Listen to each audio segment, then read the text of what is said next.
Hey guys, welcome back. So with continuing our Venom War coverage, we're jumping back into Venomous for issue 3, where now it's up to Natasha and Liz Allen to figure out how to stop all of these zombiotes from pouring out of Alchemax, though little do they know, it's gonna come at a cost. So with that said, if you're enjoying these videos, be sure to drop a like, subscribe if you're new to the channel, and don't forget to hit that bell up top to get all notifications.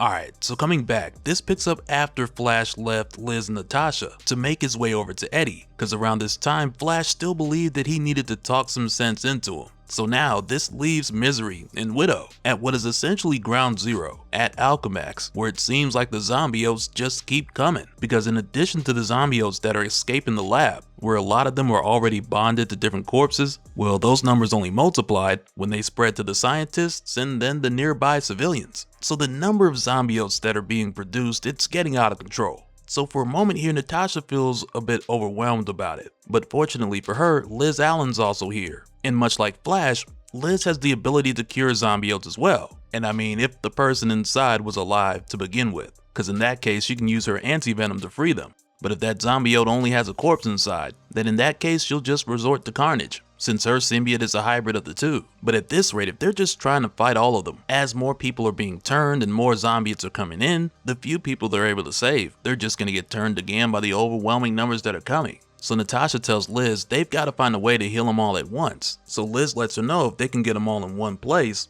maybe she can hit them all with the cure at the same time. So after hearing this, Nat tells Liz she's got an idea. But to carry out this plan, they're going to need a lot of corpses, which takes them back inside of Alchemax and into the elevator shaft, where Natasha and Flash webbed up all the bodies back in Venomous issue 2. But as they're grabbing all these bodies, there's one person here who they web and scare the mess out of, so they're just kind of like, oops, so we thought you were dead, which is kind of messed up. But we already knew there was at least one person who was in here that was still alive, because the plan before when Flash was here was just to leave this to Liz's cleanup crew, so they can save whoever else was left behind and take care of the rest of the bodies. But of course, like we've seen, plans have changed. So what they end up doing is taking this scientist to a safer location as they carry all the corpses to a huge open area so they can lure in the zombiotes. And by doing this, Natasha's hoping that this will even draw in more zombiotes from outside, in addition to the ones who haven't left the building just yet. And once they got it set up, a lot of them go for the bait. So Nat tells Liz to head to the roof so she can do her part, but to lure them in faster, Natasha's got to separate from her symbiote to get more of the zombiotes to chase her in. So at first, Natasha's symbiote, Sliver, it tells her that it's concerned because it won't be able to protect her as well as it could if they were bonded together. So right here, Natasha tells Sliver, I appreciate that, but I've been protecting myself long before you were a drop of venom goo. Remember what I taught you, which right there is just another subtle moment that confirms the Sliver symbiote had actually spawned from the Venom symbiote, which was something that was left up in the air for quite some time. And after this, Natasha gets out there and she lures in a ton of zombiotes.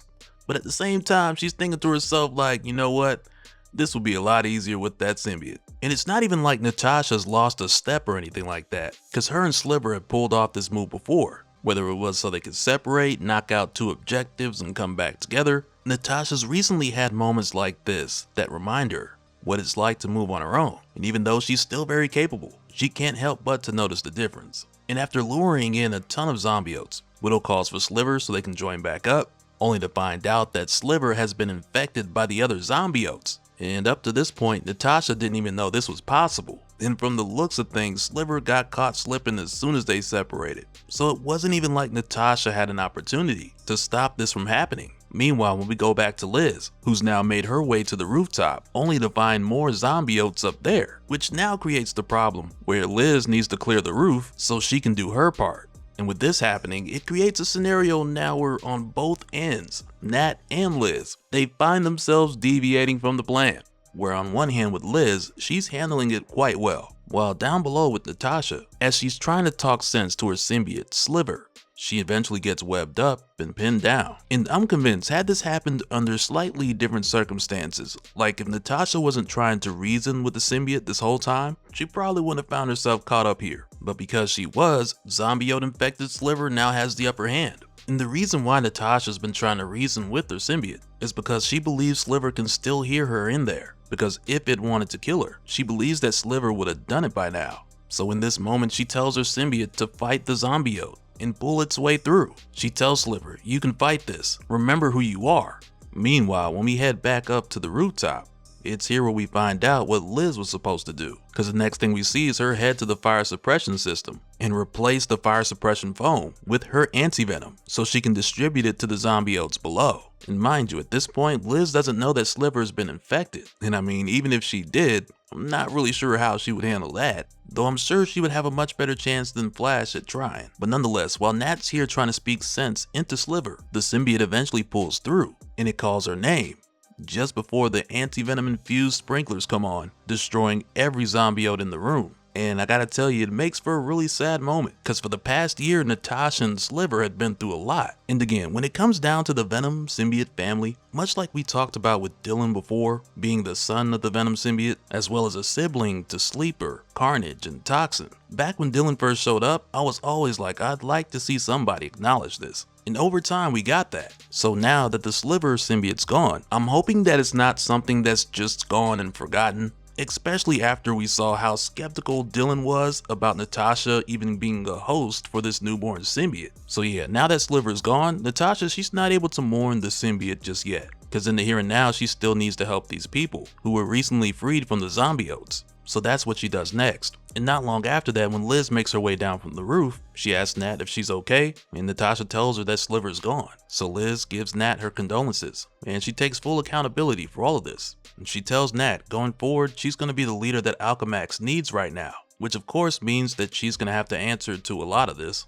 But Liz says that she'll be ready. And as Natasha leaves, she tells Liz, "Your plan worked. I guess I should be happy about that. Sliver and I, we both did what we had to do. They were a good student. As an Avenger, I sometimes have to make tough calls. Sometimes that means losing someone you care about, someone you trusted in the field. That Liz Allen's pretty damn brave. No wonder Flash likes her so much. I know she wouldn't likely go for the superhero thing, but we should think about calling her the next time Galactus shows up." And I gotta tell you, when Natasha said that, I was like, hey, okay, chill out. Because I understand, Natasha, you just had a traumatic experience, so I'm gonna let that slide. But with how this ends, it's teased like it's not really the ending for Sliver. And I mean, to be honest, I really hope that it isn't. Because in spite of what Dylan thought about Natasha being its host, and him thinking she wasn't the best choice, I really felt like she was perfect for the symbiote. Because I mean, her name's already Black Widow, like come on. But yeah, coming out of Venomous and going back into the rest of Venom War, the death of Sliver is done in a way where it's like this is more than likely not the end. And if anything, it's just the end of the Black Widow symbiote saga for now. But with how this played out, I really wish we would have gotten a symbiote Black Widow story. And I mean, we kind of did with Black Widow and Hawkeye, which is a 4-part miniseries, but I still think it would have been nice if we got something like a solid 10-issue run that might have explored more about the symbiote tech conspiracy. But yeah, that's just wishful thinking at this point. Let me know what you guys think in the comments.